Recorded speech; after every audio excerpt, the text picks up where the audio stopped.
First things first, you're going to get a pan that you can put on the stove top. In order to make this recipe, we don't have to bake it. All we have to do is heat it up so all the ingredients mix together nicely. The first ingredient we're going to go ahead and add is half a cup of fat-free milk. You can use a milk substitute such as almond, coconut milk, whatever you prefer. Now you might need to add more milk in later on, but half a cup usually works good for me. 1 cup of all-natural peanut butter, which is around 16 tablespoons.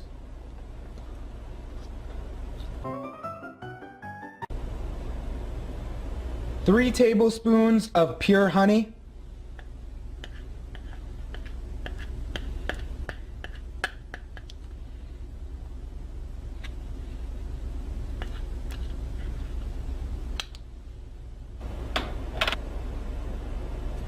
Two cups of rolled oats.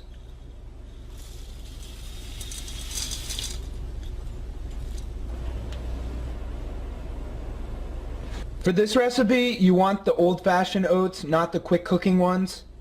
Go ahead and turn your burner on low. I usually set mine at between 2 and 3. You're just going to want to let this heat up a bit so we can mix everything together, and then we're going to add in the rest of our ingredients. As it heats up, just make sure to stir it around a little bit. After about 5 minutes on low heat, it should be mixed together pretty well.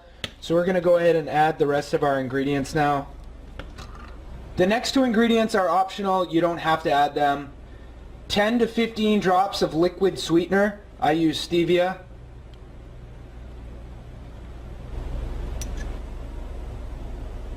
Two teaspoons of ground cinnamon.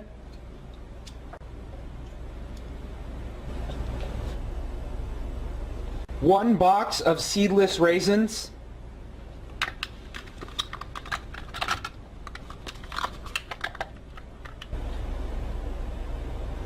Mix it up a little more.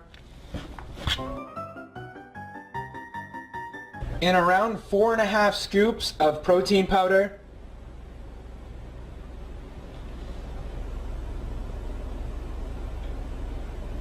The flavor of protein you use for this recipe doesn't matter, just as long as it tastes good.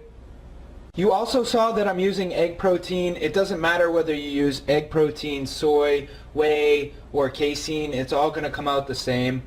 You're just going to keep this on low heat and slowly mix everything together until it's blended nicely. As you can see, my recipe is a bit dry. So then you would just add a little more milk to the recipe.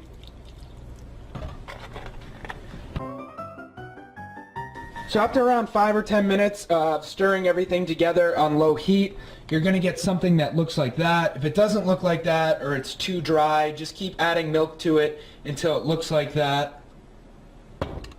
Once everything is mixed together, go ahead and shut your oven off. Take out a pan. I think this is a 9x9 pan. And we're simply just going to press the mix onto the pan. Make sure your hands are clean before you do this.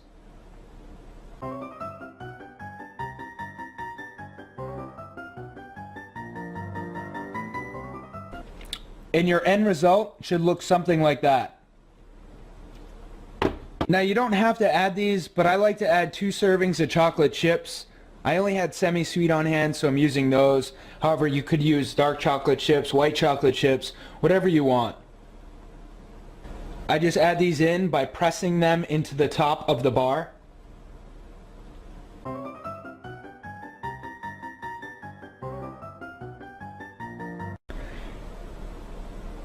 And there are your protein bars.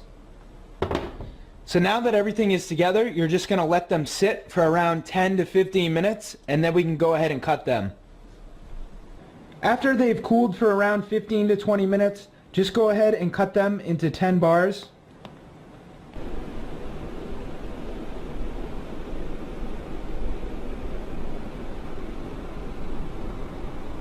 So I forgot to turn on the camera before I tried it.